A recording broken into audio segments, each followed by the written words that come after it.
Fracking is injecting into deep wells water under high pressure with sand to crack open rocks to release hydrogen. No question, earthquakes have been on the rise in the center of the country at the same time that we've seen the drilling. We've been doing 100,000 of these wells a year for many, many years.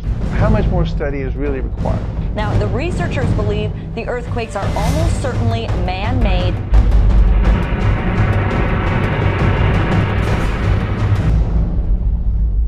Basically, the technology is safe, as far as we can tell.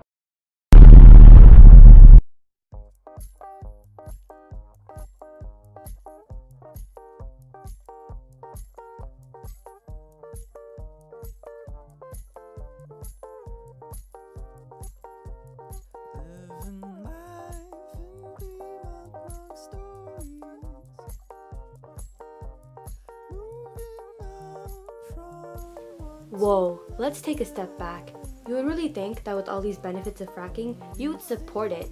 But think again.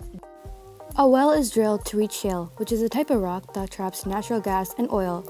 Then a mixture of water, sand, and chemicals are pumped at high pressure that fractures shale, forcing natural gas and oil back up to the surface. Okay, we need some math here. 500,000 gas wells multiplied by 8 million gallons per fracking multiplied by 18 times a well can be fracked equals to about 72 trillion gallons of water and 360 billion gallons of chemicals.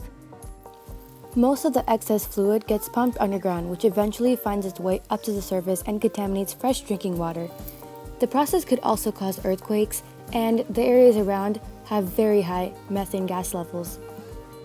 Do you really want 360 billion gallons of chemicals in the water that you drink? Just so you could have lower taxes. Makes me mad. Makes me very mad. Because my life is over without my water. There was just like this red, nasty water just coming, just oozing out the side of the mountain. Just anything about it until probably a couple days later, because it got worse. I thought maybe this will go away. I don't know what it is, but it didn't. And I said to him, I said, you know, we have a problem with our water. Take a glass of water out of the tap and it would have like an oil base on the top. You could smell it. It would smell like diesel fuel or some kind of oil thing. You know, I used to go to my sink and get a glass of water. I can't do that anymore. I have to put lotion on my hands 3 times a day from using the water to even wash my dishes or wash my clothes or anything. Meanwhile, increased levels of methane gas in water supplies have been reported in areas of intensive drilling. This is the water that's in my well, and supposedly I'm supposed to be drinking this. Hey, the days of having a nice conversation sitting out in front of the diner are long gone. Main Street's noisier and louder now than ever as a result of the large trucks that the industry requires. They run nonstop 24 hours a day through town, and some health problems, and this was her recovery area, and we had a little bit of heaven.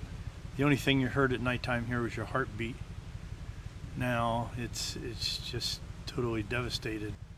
And the water dumped out, down off their pad, down across my land, into my pond, through the pond and into the wetland here alongside me.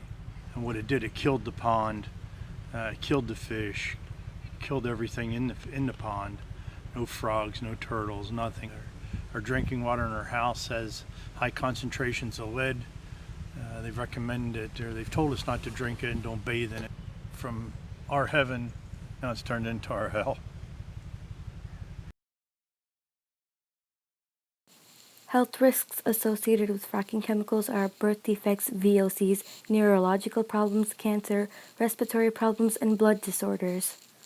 Why fracking affects Canadians is because there's a bunch of fracking sites all over Canada and mainly around Ontario. We have our Great Lakes. We'd like to keep it clean and nice and able to at least swim in it without finding all these chemicals and all these health problems coming along with it.